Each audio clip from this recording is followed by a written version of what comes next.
Oke, halo semua dan bertemu lagi di F1 25 Karir untuk episode keempat. Dan sekarang kita bakal balapan di seri GP Miami.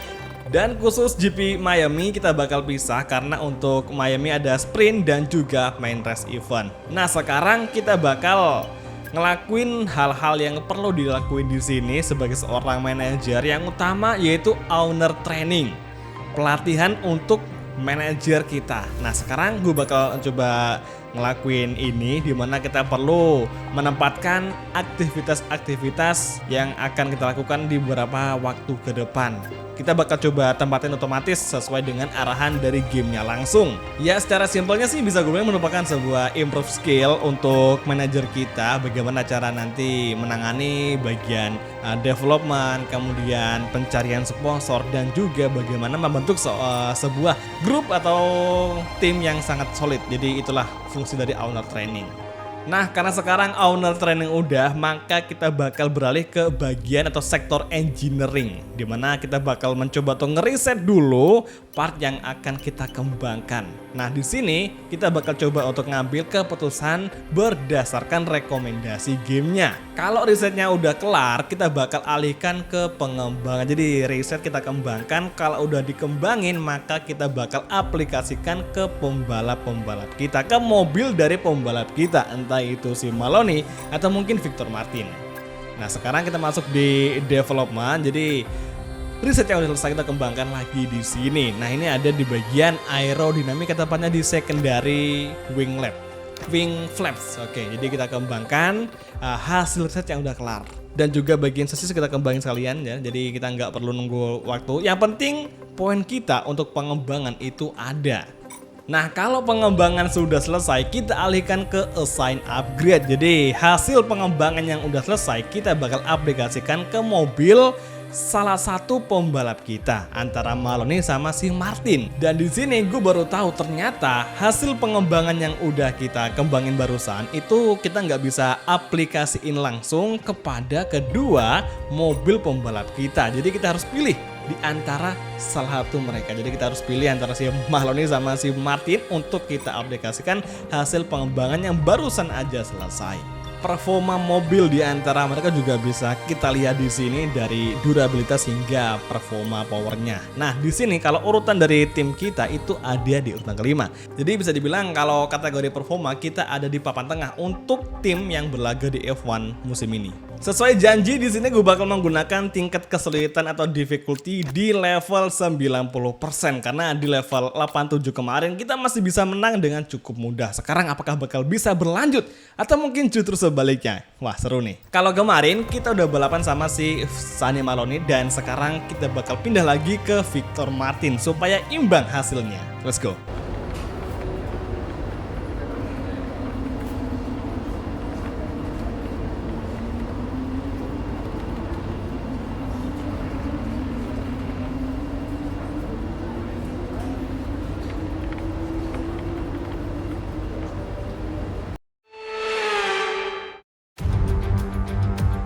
Welcome back to Miami and welcome to qualifying. Only raw speed will separate these drivers today, but the question is, who's got what it takes to get pole?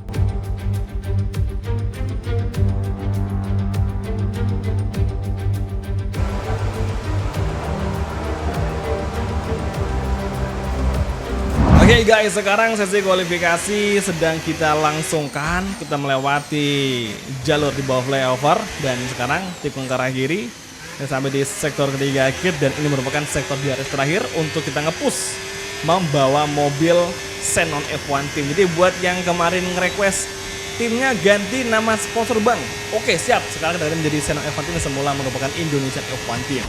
Oke, inilah dia dua tikungan terakhir. Hamilton meraih pole dan kita masih berkutak-kutik di tempat ke-6. Let's go, ini dia menuju last corner. Berapakah start kita di kualifikasi sprint F1 Miami, dan Victor Martin menyelesaikan kualifikasi di urutan ke-7 untuk sprint race event. Oke, nggak masalah. Hamilton dan juga Leclerc akan start dari barisan terdepan. Gila, Ferrari lagi kencang-kencangnya di musim ini. Kemudian untuk Sunny Maloney akan start dari urutan ke-11 dengan lap time 1 menit 29,509 detik. Tapi gokilnya kita bisa melihat Yuki Tsunoda sama si Esteban Ocon itu masuk di 5 besar. Gokil kan, bahkan seorang Verstappen pun hanya mampu finish di urutan ke-6. Dan Esteban Ocon menjadi satu-satunya wakil Haas yang tembus di 5 besar atau di 10 besar. Ini gokil sih, makin menarik persaingannya. Apakah Esteban Ocon hanya mampu berkuat di sesi kualifikasi saja atau mungkin nanti di race-nya bakal kenceng juga? Ini perlu kita pertanyakan. Let's see. Forget pit stops, forget fuel management. It's pedal to the metal all the way here as we get ready for today's sprint. Well, it's been a long time since I last worked with you. Good to see you again today, Anthony Davidson. Well, Ant, we love this 11th team on the grid. They've certainly made an impact since they came into the sport. But without one person at the helm, I don't think we'd have seen what we've seen so far. Their team principal really is a character. And you need these characters in Formula One, Croft. You need them as a driver. You want to have full trust in the person leading your team forward, that your feelings inside the car and about the team are going to be relayed and understood in the right way and positive changes made. Dan sekarang tibalah kita di starting grid untuk F1 Sprint di Miami, dan Compound Soft akan kita gunakan sedari awal hingga akhir balapan. Namun gokilnya di sini bisa kalian lihat pembalapan yang semua pakai hard cuy. Pakai medium ya. Oke, nggak masalah. Kita berjuang dari awal supaya bisa nge-push dan mengambil tempat yang terbaik. Oke, first corner kita masuk. Nyaris saja mengovertaking Leclerc. Dan kini Ferrari, bahkan duo Ferrari langsung menjadi pengisi tempat 1 dan juga kedua. Gak ada yang berubah sedari kualifikasi kemarin. Oke, entry corner masuk dengan gear 7 ke arah kanan. Kemudian kita cukup melebar kembali ke racing line. Hati-hati, ini merupakan sektor yang ngebikin gua itu nggak bisa kencang di sini. Let's go. Victor Martin masih kita bawa dengan sangat penuh semangat. 5 besar, Victor Martin menjadi satu-satunya mobil atau pembalap yang menggunakan kompon ban soft, di mana yang lainnya menggunakan kompon medium. Di belakang 3 pembalap tengah mengejar Victor Martin. Namun Victor Martin masih mampu bertahan hingga sekarang menuju tikungan di depan sektor ketiga. Here we go. Nice sekali. Dapatkan apexnya, kemudian bersiap-siap di lurusan atau di lurusan belakang. Backstride. Come on guys. Di belakang masih ada Lando dan juga Yuki Tsunoda. Verstappen entah dia di mana, dan sepertinya Hamilton dan Leclerc tengah bertarung ketat untuk memperebutkan posisi pertama duo Ferrari. Sebenarnya kalau kita melihat secara data ya, mesin yang digunakan dari pembalap atau mobil yang mengisi 1, 2, 3 itu sama. Buat yang nonton di episode 1 F1 My Team ya, itu pasti ngerti dan ngeh kenapa bisa kita bilang mesinnya sama. Karena ya kita sama-sama menggunakan mesin dari Ferrari, hanya saja casingnya beda. Ya mau dibilang SF25, kita ini bukan full Ferrari. Jadi bisa dibilang kita ini atau Xenon F1 Team yang pembalapnya Victor Martin dan juga Sani Maloney itu semi SF25. Mesin sama, beda casing aja. Oke, sekarang ini cuaca mendung dan kita masih bisa nge-push. Cuman kalau kita mau nge-push kayaknya bakal cukup sulit. Soalnya sekarang gap kita sama Hamilton itu terpantau masih jauh. Dan gap dengan Lando juga itu mulai rapat. Nah, gue takutnya di akhir-akhir balapan, sorry kita nge-shortcut, salah nge-braking, semoga nggak kena peringatan. Jadi takutnya di akhir-akhir balapan kita dikejar. Soalnya apa? Soalnya kita sendiri yang pakai kompon soft di 5 besar. Lihat cuy, Leclerc, Hamilton, Lando Norris, Tsunoda pakai medium semuanya. Memang kita kencang di awal, tapi mulai masuk di pertengahan atau tepatnya di ketiga akhir kita bakal kekejar. Tapi let's see. Nah, sekarang ini kita masih unggul karena kita bisa menjadi fastest lap of the race. Tapi sayangnya diambil alih oleh si Lando Norris. Karena bakal aneh kalau kita tetap masih menjadi fastest lap. Soalnya waktu di sektor 3 tadi di bawah flyover, di bawahnya jalan layang, kita agak nge-shortcut. Mungkin itu yang ngebikin kita bisa meraih fastest lap of the race. Kalau di GP pasti udah kena peringatan cuy, pasti. Oke, sekarang kita masuk ke sektor DRS. Tapi sayangnya karena gapnya lebih dari 1 detik dari pembalap yang ada di depan kita nggak akan ngedapetin DRS. Let's go. Lap ketiga tengah berlangsung di sektor kedua. Sementara waktu tidak ada perubahan atau pergantian posisi hingga sekarang dari tadi. Jadi P1 masih Leclerc, 2 Hamilton, 3 masih Victor Martin, terus Lando keempat, dan Yuki Tsunoda masih di urutan ke-5. Oke, ngecek kondisi ban saat ini sebenarnya masih cukup bagus untuk lap ketiga akhir. Tapi masalahnya masih ada lap keempat dan juga lap ke-5. Yang kalau melihat kondisi ban dengan jumlah 3 putaran, pemakaian usia 3 putaran, kalau lanjut di lap keempat dan kelima, bisa jadi kompon ban kita tembus 40% pemakaian ban. Nah itu udah nggak bisa untuk ngedukung si Victor Martin bersaing di barisan depan.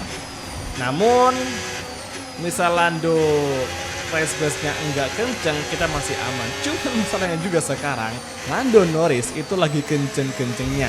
Ya cuy, gila sekarang gap dengan Lando 0,2 saja. Dan bisa jadi Lando akan meng-overtaking kita di sektor DRS. Here we go, dan Lando mencoba meng-overtaking dari inside line. Dan Victor Martin masih mencoba melawan lagi di entry corner. Masih disandingkan oleh Lando Norris side by side dengan Lando Norris di sini Victor Martin, dan Xenon F1 Team berhasil membuat sebuah terobosan, yakni dengan mencoba bertahan dari sebelah dalam tikungan, dan akhirnya Lando Norris gagal meng-overtaking atau mengakuisisi tempat ketiga. Sekarang Victor Martin masih bertahan di tempat ketiga. Ancaman masih akan datang dari Lando Norris. Victor Martin mendefense di racing line, dan kini di 2 tikungan terakhir keluar tikungan hairpin, fokus keep fighting. Lap keempat di sprint race event Miami Grand Prix hampir usai. Lando masih menjadi fastest lap of the race. Turn 1, full gas lagi. Here we go, lap terakhir F1 GP Miami. Lap kelima, final lap akan menjadi saksi. Lando masih menempel laju dari Victor Martin. Kita cukup melebar kembali ke racing line, dan sentuhan terjadi dari Lando ke Victor Martin dan collision with Norris. Oke, exit corner kini Lando mengovertaking Victor Martin. DRS akankah menjadi milik bagi Victor Martin, dan kini Lando masih mendefend jalur dari Victor Martin. Kita dari sebelah kiri, langsung kita block pass di braking zone, dan akhirnya kini Victor Martin berhasil mengovertaking Lando Norris. Xenon F1 Team mengalahkan sementara waktu pembalap dari McLaren. Here we go. Inilah dia akhir sektor 2, awal sektor 3. 1 sektor DRS tersisa. Masih Victor Martin menghalau serangan dari rival di belakang. Verstappen masuk di posisi keempat. Apa yang terjadi dengan Yuki Tsunoda? Oke, kini di braking zone tikungan hairpin. 2 tikungan terakhir Verstappen masih dihalau oleh Victor Martin, dan Xenon F1 Team melaju menuju garis finish dengan mendapatkan tempat ketiga setelah start dari urutan ke-7 di sprint race event Miami Grand Prix. Oh my god, akhirnya seperti yang udah gue bilang tadi, akhir-akhir balapan kita bakal dihajar habis-habisan, dan Victor Martin driver of the day finally. Oke, hasil akhirnya balapan sprint, Leclerc menang, Hamilton 2, dan Victor Martin ketiga. Sementara itu Zanni Maloney finish ke-13 dan kita sukses ngebawa pulang poin sebanyak 6 untuk sesi sprint. Dan besok kita bakal lanjut lagi di balapan main race event GP Miami, karena ini video kan kita pisah ya, jadi yang ini khusus sprint dan besok kita bakal fokus di main race event. Kalau gitu terima kasih udah nonton dan sampai ketemu lagi di video F1 Career untuk episode selanjutnya. Thank you, bye dan ciao guys, sampai jumpa.